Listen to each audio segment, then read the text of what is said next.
Halo Sobat Horor, nama gue Gantari. Dan di sini, posisi gue adalah penyampai cerita dari kisah-kisah nyata menyeramkan yang telah diceritakan kepada gue. Untuk beberapa alasan khusus, termasuk diantaranya adalah alasan keamanan dan kenyamanan dari orang-orang yang telah menceritakannya kepada gue, maka nama tokoh, lokasi, dan beberapa detail telah disamarkan. Sobat Horor, inilah cerita yang gue dengar.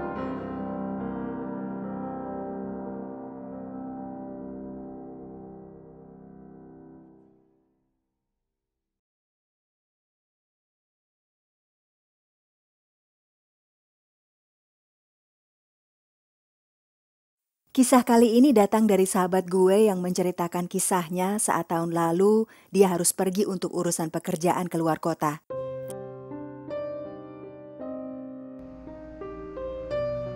Saat itu, Tania, temen gue, ditugaskan bersama dua orang lain yang merupakan teman sekantornya, Agus dan Farid, menaiki sebuah mobil sewaan yang mereka bawa dari kota asal.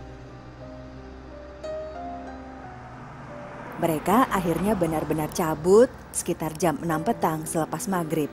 Ditilik dari waktu keberangkatan, mereka memperkirakan jam 10 atau jam 11 malam sudah sampai di rumah masing-masing. Jalan malam berani lu pade? Kan lu berdua ntar gantian bawa mobil. Tania sempat memastikan. Yah, kalau gue sih paling ngarep lu pada jangan tidur buat ngajakin gue ngobrol. Supaya kagak ngantuk gue. Lagian takut apaan sih? Kalau ada hantu ya minta diusirin tuh sama si Agus. Dia kan bisa ngelihat gituan. Ujar Farid nyengir. Sialan lu.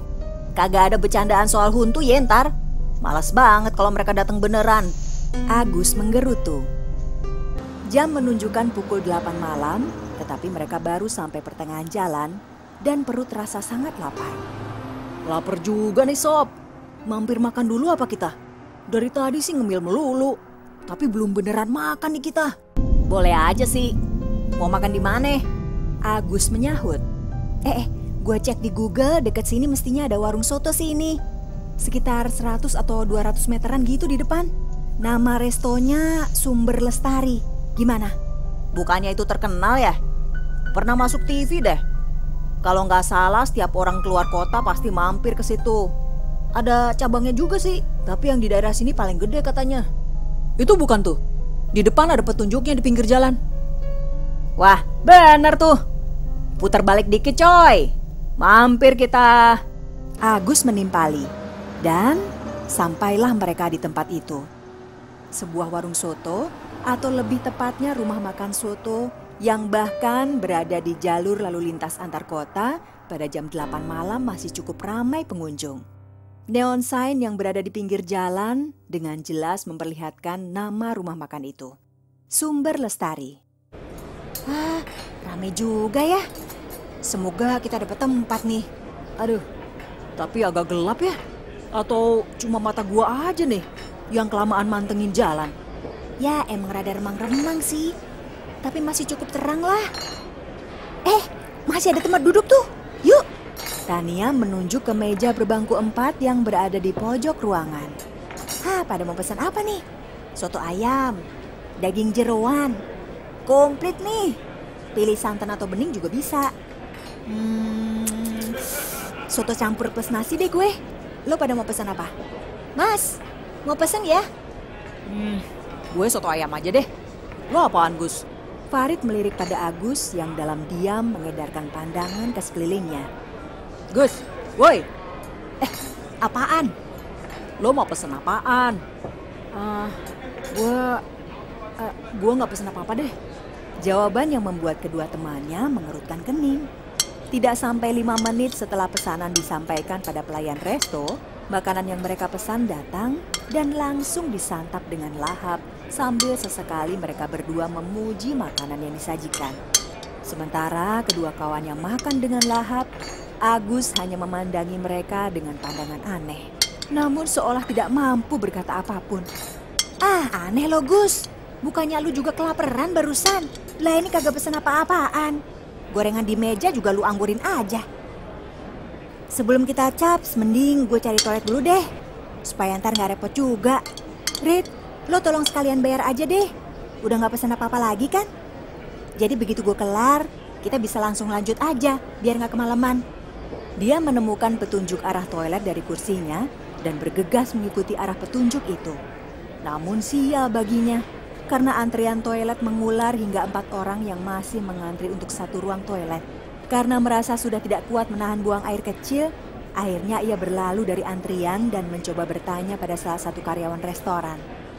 Mbak, maaf, apa ada toilet lain selain yang itu ya? Antri banget, Mbak. Toilet karyawan juga nggak apa-apa, Mbak. Soalnya ini urgent banget, harus buang air kecil. Sementara kami harus segera melanjutkan perjalanan. Karyawan resto itu ragu sesaat sebelum kemudian menjawab. Ada sih, Mbak, di belakang. Bukan untuk tamu sih, tapi Mbak bisa pakai. Jadi, Mbak jalan lurus aja masuk ke ruangan situ tuh. Nanti Mbak ketemu dapur dan tetap jalan lurus, Mbak.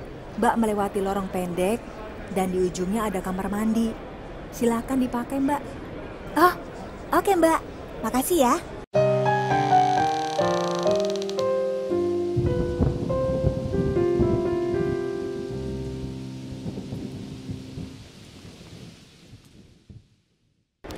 Tania berjalan sesuai petunjuk karyawan resto yang tadi. Begitu memasuki ruang dalam, ia merasakan hiruk-pikuk yang tadi ia dengar perlahan menghilang. Digantikan kesibukan dapur yang meskipun tidak sepi, namun jauh dari ramai. Semakin lewat dari dapur, suasana mendadak semakin senyap. Bahkan ketika lorong yang dimaksud terlihat, seolah hanya bunyi nafasnya saja yang terdengar. Pada bagian ujung lorong yang remang itulah, ia melihat 2 buah ruangan. Salah satunya pasti kamar mandi yang dimaksud. Karena ia tidak tahu mana di antara 2 kamar itu yang merupakan kamar mandi, akhirnya dia buka ruang yang berada di posisi sebelah kiri. Tercium campuran bau apek dan bau busuk bersamaan dengan hembusan hawa dingin menusuk meniup wajahnya. Detik itu juga, Tania merasa ada dorongan untuk kembali menutup pintu itu. Namun tangannya justru membuka pintu itu semakin lebar. Bukan kamar mandi, itu sudah pasti. Sebuah kamar. Tetapi yang dilihatnya dalam kamar dengan penerangan yang sangat minim itu cukup membuat dunianya terbalik 180 derajat. Ia melihat terbaring seseorang dengan kondisi yang belum pernah dilihatnya sebelum ini. Sangat mengenaskan tetapi sekaligus mengerikan. Luka menganga tampak di sekujur tubuhnya. Bukan luka biasa. Dengan setengah tidak percaya, ia menyadari bahwa tubuh yang teronggok lemas di hadapannya itu dikuliti hidup-hidup pada beberapa bagian tubuhnya, sehingga menimbulkan luka yang membusuk karena dibiarkan begitu saja tanpa perawatan. Begitu kesadaran mampu menguasai dirinya, Tania segera menutup pintu itu. Mbak, panggilan dari arah belakang membuatnya nyaris melompat. Kamar mandinya yang ini, Mbak, bukan yang itu. Karyawan resto yang tadi ternyata. Ayo cabut. Udah lo bayar kan? Cabut. Hah? Sekarang banget? Kenapa muka lo pucat begitu, Tan? Cabut. Sekarang. Nanti di jalan gue cerita. Cepet.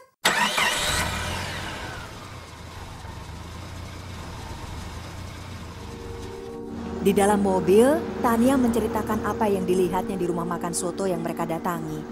Selama Tania bercerita, Agus tetap tidak berkomentar banyak.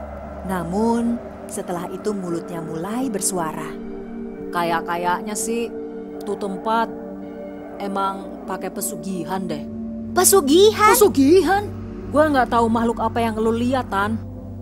Tapi kayaknya itu tumbal untuk pesugihan dari warung soto itu. Dan kalian semua tahu kan, kalau gue bisa ngelihat makhluk astral, nah alasan kenapa gue nggak mau pesan makanan apapun di sana. Karena pas kita masuk ke dalam, gue lihat nih di atas panci si penjual soto ada 3 makhluk semacam tuyul yang masing-masing meludahi kuah soto yang ada di dalamnya. Tapi gue nggak bisa jelasinya di tempat itu sama lo berdua. Sorry. Mendengar itu, Tania dan Farid hanya terbelalak dengan mulut ternganga. Tak mampu berkata apa-apa.